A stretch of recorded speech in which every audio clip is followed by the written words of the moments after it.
April and I had a safe passage, as you all can see. And it was good to go and see Gavin and Ryan, our boys.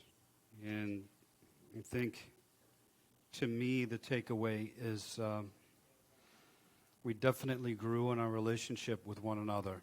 And I would encourage that aspect if you're going to go traveling with your family. Have that as a goal. Grow relationally. Don't just go somewhere together. Try to grow, and sometimes different environments may cause different thoughts, and take advantage of those environments to grow in your relationship. So to me, that's the big takeaway. It was a beautiful landscape, but that aspect of the trip was more beautiful to me. So if you can continue to pray for them, Ryan and Gavin, I would appreciate it. So we are continuing in the Sermon on the Mount, and September 22nd, I believe, will be the last one in this current series, and then we will be heading to the book of Hebrews.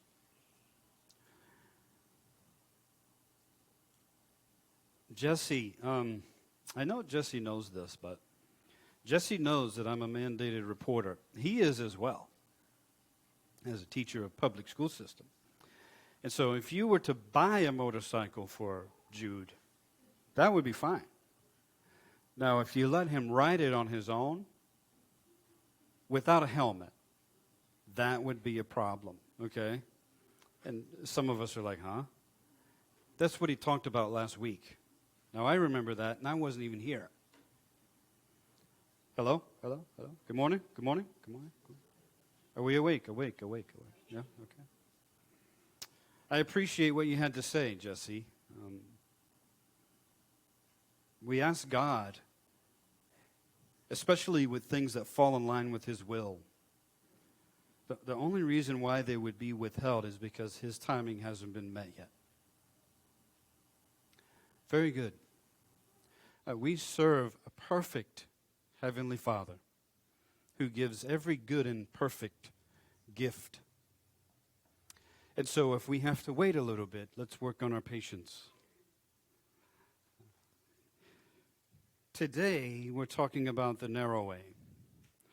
Jesus continues His Sermon on the Mount, and I'd like to just open it up with a small illustration. If you could click to the next, it's not working back up here. How many of you have ever gone to the fork in the road in life? And it may be, thanks Tim, and it may be that it's a small, inconsequential choice. Say that you are, going on vacation. And instead of doing the normal trip, you venture out a little bit further than where you normally go. That's a decision you have to make. You have this choice, and you have this one. It's a fork in the road, if you will. And depending on which choice you make, different circumstances may come about. Some for the good and some for not so good. But then there's more consequential choices that we make in life. And when we come to those forks in the road, think back through your life. When you've come to those forks in the road with consequences that are really, really heavy, what choices have you made? Just think back through your life in the past 5 years. You've come to some forks in the road. What choices have you made? And maybe some of those choices have led to other forks in the road. And today, Jesus really simplifies it for us. He says the most consequential fork in the road you could come to is the broadway and the narrow way. And when you come to that fork in the road, which will you choose? Jesus doesn't really expound on what He says. If you read the text, he says there's many who enter on to the Broadway and enter through the wide gate, and there's few who are on the narrow way and few who enter the narrow gate. That's it. So what's your big idea? The narrow way is hard, but it's worth it. That's the thought today. The narrow way is hard, but it is worth it. You have those papers, Michael? Have you already handed them out? Okay. So you can try and follow along if you desire. If not, then throw it away. Yeah, make an airplane after the sermon. So things we want to consider then. What's on the Broadway? And I'd like to tie in just one word on each of the ways. There's the Broadway and then there's the narrow way. And the Broadway leads to what? And the narrow way leads to? And so if the Broadway leads to destruction, then there's things also that I need to be aware of that will lead me to destruction. The Bible is the best interpreter of itself. And so there are things on the Broadway that lead to destruction. We're going to look at one of them, and that's pride.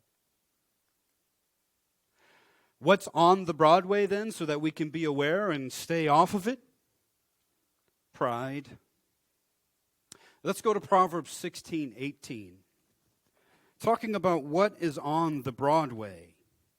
Proverbs 16:18. Pride is on the Broadway. You say, well, how do you know that? Because the Broadway leads to what? Destruction. Now follow with me in Proverbs 16, verse 18. Pride goes before what? Surely on the Broadway is pride. Now, I'm not talking about being proud of someone for doing something extraordinary. One thing that I did not receive that I tried to do with my kids, and I wasn't very successful, was positive reinforcement. In other words, if you're a good parent and you recognize your child has picked up the mess after himself when he's a little one, you encourage that. That's a good thing. I'm proud of you for picking up the crayons and not writing all over the walls. I'm proud of you. Is that wrong? We should be doing that as parents. But when I turn into the proud parent that says, my child never writes on the walls with crayons, that's pride. And there's plenty of examples here. There's plenty of examples that we can use to describe what pride is, but I don't think we need to go through too many. I think we know. I think we know when we've crossed the line of being proud and becoming prideful. So the proverb writer says, pride goes before destruction. The Broadway leads to destruction. Guess what's on the Broadway? Pride. And a haughty spirit before a fall. I make fun of Kendall. I don't think he likes it very much, but I still make fun of him. Because his last name is Fall. And I said, you know what comes before a fall? That's a joke. You know what comes before a fall? Pride. Anyway, he doesn't like that. Anyway, okay, so I digress. But at the beginning of the Sermon on the Mount, Jesus says what? Blessed are the prideful in spirit. That's what he says. Blessed are the meek. Blessed are the poor in spirit. If we're going to be on the narrow way, there has to be some humility. Our lives need to be marked by it. A people who are able to turn the cheek, humility. That's on the narrow way. So pride has no place for someone walking on the narrow way. That's what you find on the Broadway. Not George Benson Broadway, but the Broadway. So check your pride at the door. on the way to the narrow way. But what else can we find that leads to destruction? And I want to stay here for a few minutes talking about planting. Can you click it for me? Unless I'm doing something wrong. Probably me. You guys are the best. Thank you. So we want to talk about planting. Planting is on the Broadway. Go with me to Galatians 6, 7, and 8. Galatians 6, 7, and 8. Talking about the Broadway leading to destruction. What else leads to destruction? In verse 7, do not be deceived, Paul says. God is not mocked.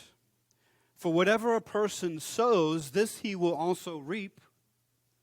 For the one who sows to his own flesh will reap destruction. What does the Broadway lead to?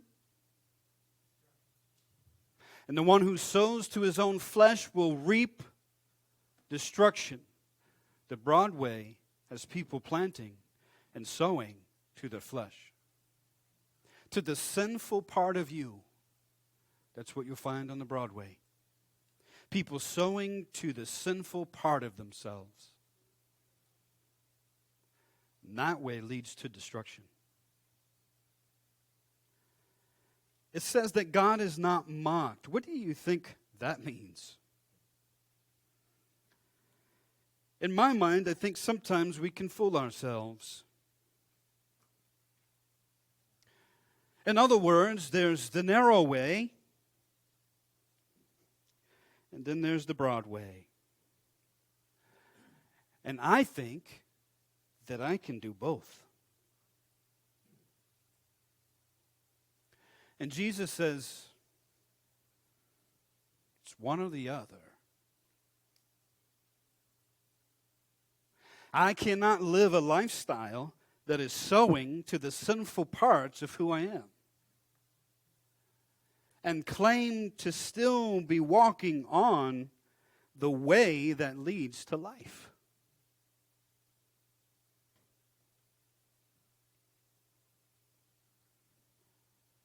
And so how do we sow to the sinful part of who we are then? So that we can be aware.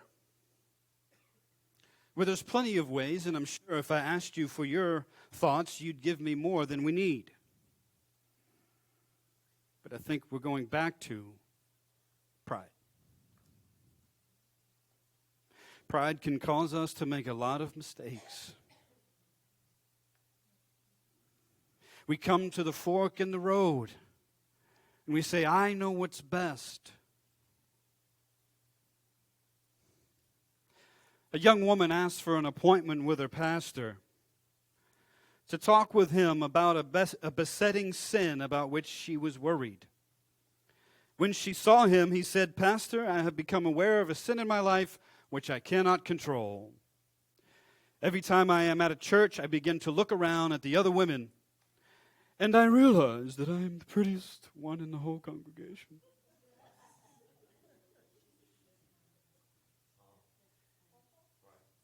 None of the others can compare with my beauty. What can I do about this? The pastor replied,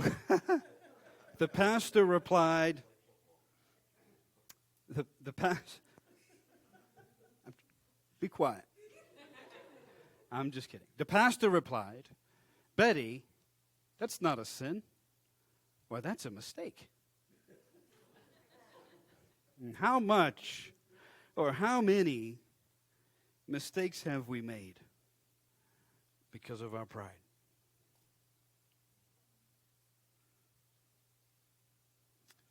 And brothers and sisters, if I can be of any encouragement, pride can so blind us. I mean, think about it. Just even in our own body, the church.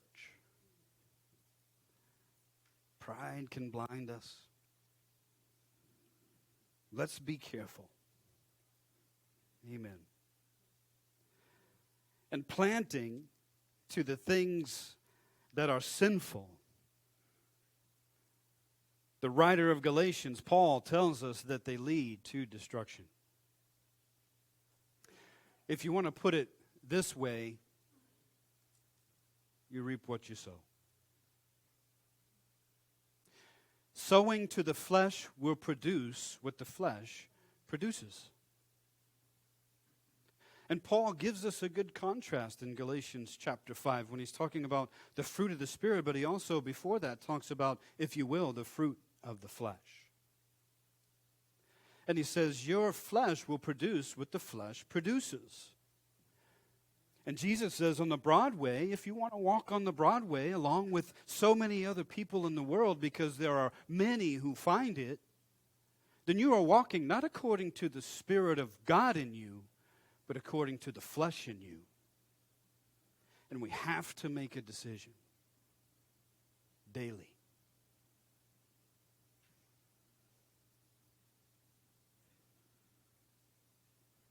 So planting, you will find on the Broadway. You reap what you sow, and then there's plenty. There's plenty. There's plenty of people on the Broadway. Jesus puts it this way back in our text in Matthew 7:13 and 14.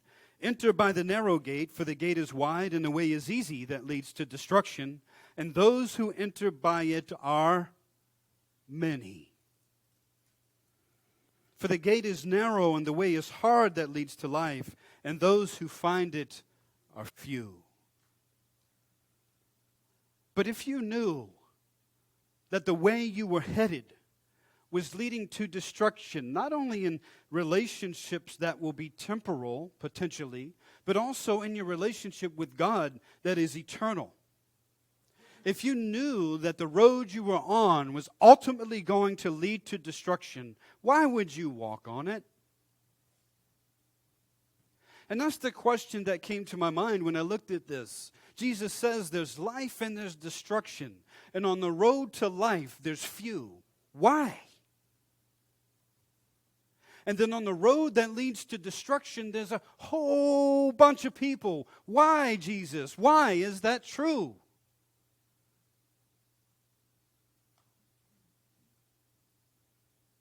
There's probably many answers that I'm going to not speak about today, but I've thought of one. And it's the one that's led to our condition.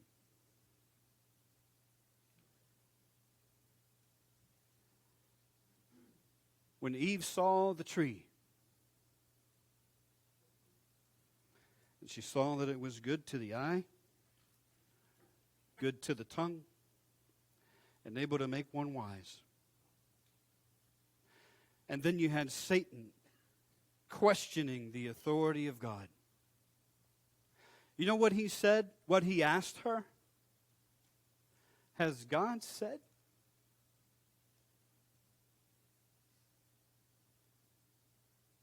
And I think that is why you find so few on the narrow way and so many on the Broadway, because they're on their way to hell and they're questioning if God has really spoken. Has God said that this road will lead to destruction? I don't know. I feel pretty good about myself. I'm a good person.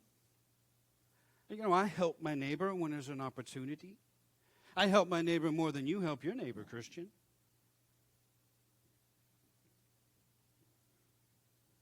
We've been living, not me, but some of us, we've been living next to our neighbor for 30 years. We don't even know their name. Why is that? Just a question. And so we, as the body of Christ, as Christians, we have an opportunity to say in response to the question, yes, God has said.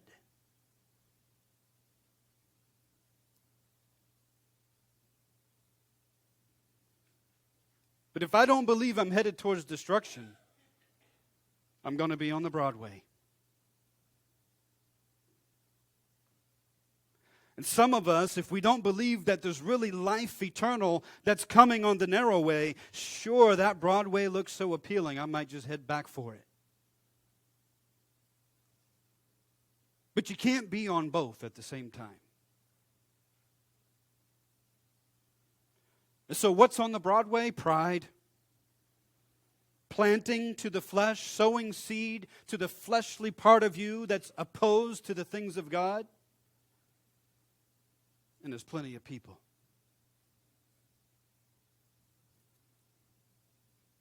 But what about the narrow way? What's on the narrow way?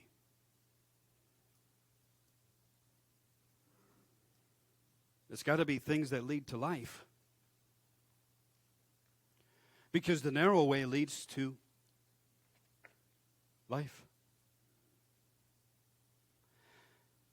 So I want to challenge us to consider what Hebrews 12, 1 through 3 says. Fixing our eyes on Jesus, the author and perfecter of our faith, who for the joy set before him despised the shame and is set down at the right hand of the glory of the Father.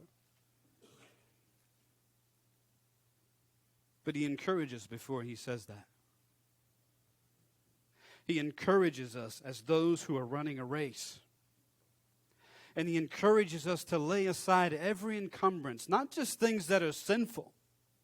Things that serve as distractions can even get in the way of us finishing the race and winning. Lay aside every encumbrance and the sin which so easily entangles us, fixing our eyes on Jesus, the author and perfecter of our faith, brothers and sisters. Are your eyes fixed on Jesus?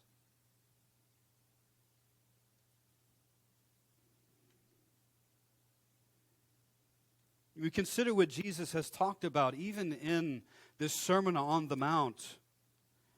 What is on the narrow way? Well, you'll find the teachings of the Sermon on the Mount on the narrow way. Blessed are the pure in heart. Blessed are the peacemakers. For they shall see God, for they shall be called sons of God. Blessed are you when people insult you and persecute you for my name's sake, for great is your reward in heaven. You want to know what's on the narrow road? Read and study through the Sermon on the Mount.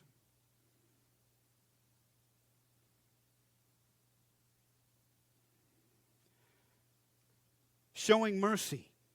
Blessed are the merciful, for they shall receive mercy. See, we're big on grace until we must show it to someone else.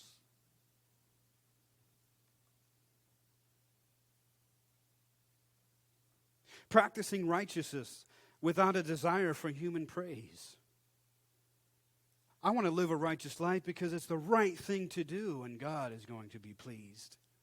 I do not care if you see me or not, only to the degree that you glorify God too.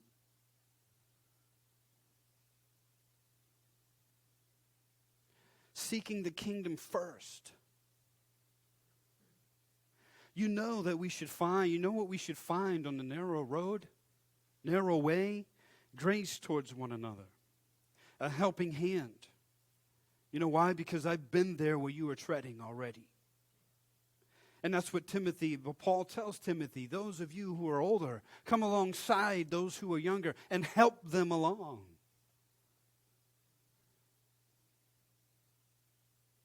We all want to go to life. And God is life. I'm willing to come alongside you. Yeah. Are you willing to come alongside me? You say, well, you're the preacher. I need help too. I'm nothing special. Well, unless you ask my wife, and then she'll tell you. In many different categories of special. But really, brothers and sisters, we're all in this together.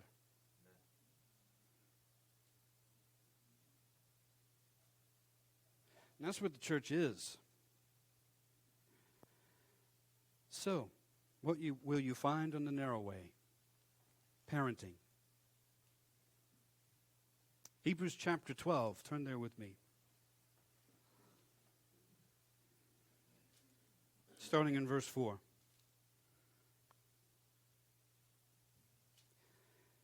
The Hebrew writer says, in your struggle against sin, you have not yet resisted to the point of shedding your blood. Can you imagine we get to a point in our lives where we hate sin so much that we're willing to spill blood in order not to commit it? Wow.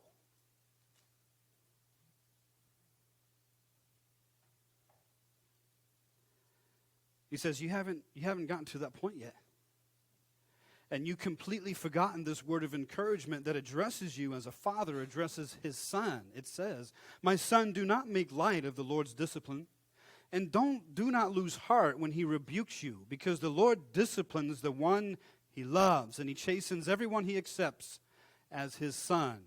Endure hardship as discipline. God is treating you as his children. For what children are not disciplined by their father?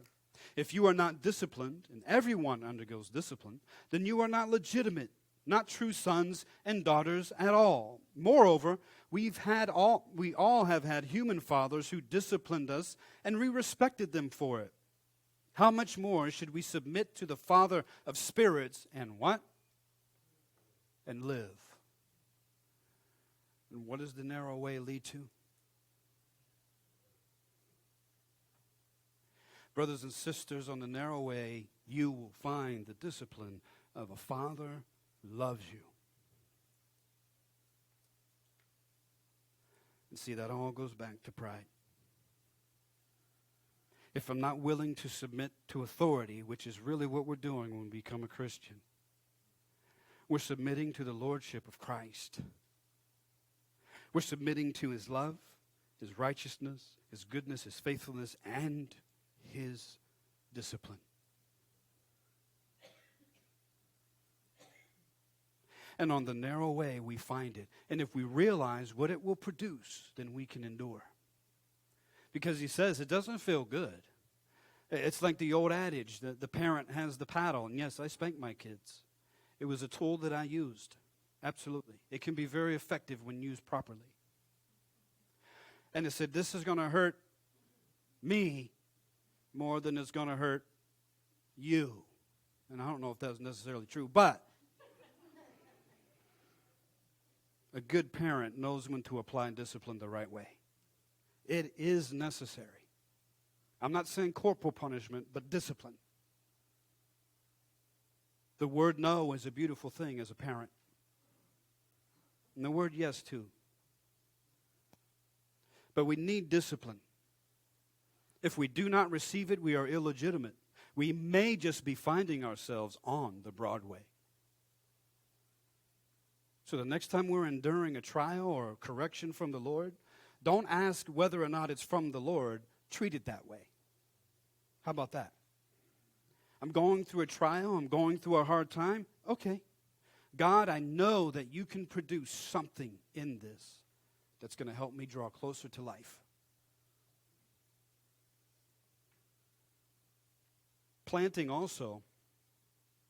If you follow me back to Galatians 6, we don't have time, but he says, you can sow to your flesh. You're going to reap what you sow. Just be careful. If you sow to your flesh, you're going to reap destruction. But if you sow to the Spirit, you will reap eternal life. So there's planting going on both ways. It's just a matter of what you're planting. And if I'm planting to the Spirit, then guess what I can see eventually in my life? What the Spirit produces. And what does the Spirit produce then?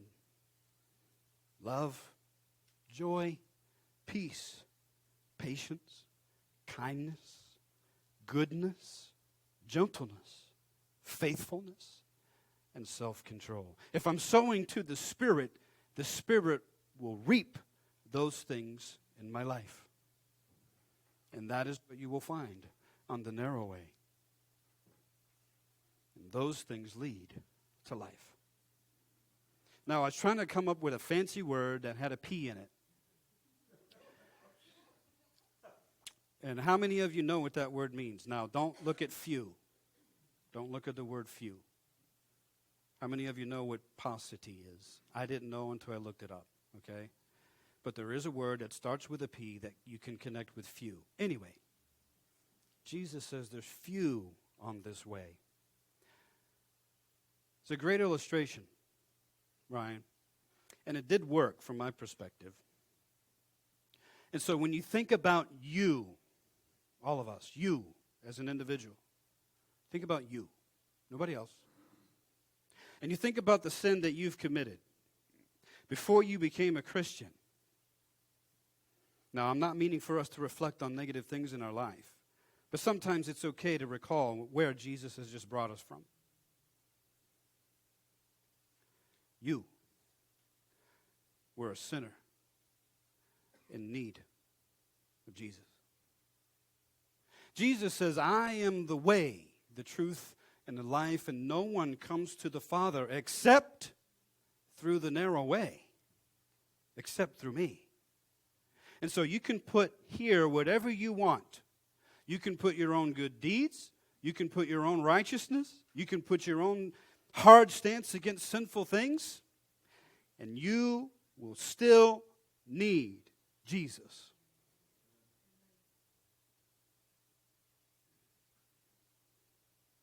And He is the way.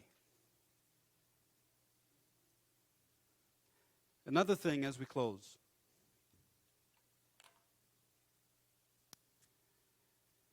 If there's so few of us, if there's so few who are on the narrow way, now I'm not talking about just this congregation. I'm talking about the church as a whole. If there's so few of us, and brothers and sisters, if there's a problem between us, it needs to be resolved because there's so few of us. And there's no room on the narrow way for us to be fighting against one another. We're already short on numbers.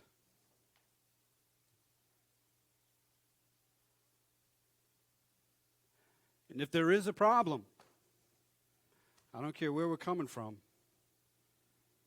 the Hebrew writer tells us that we should assemble together, gather together to encourage one another to what? To love and good deeds. And I'm going to challenge you with this thought as we think about the narrow way. Our attitude, and I know I'm talking to those who aren't here, so they're the ones that really need to hear this, okay? Not you necessarily. But our attitude towards the gathering is our attitude towards God. You say, well, how can you make that connection? Paul tells us that we as individuals are what? The temple of God. And as a church collectively, he calls us what? The temple of God. And guess who resides in the temple of God? God. And our attitude towards the temple of God is our attitude towards God as we think about walking the narrow way. Let's sing our song.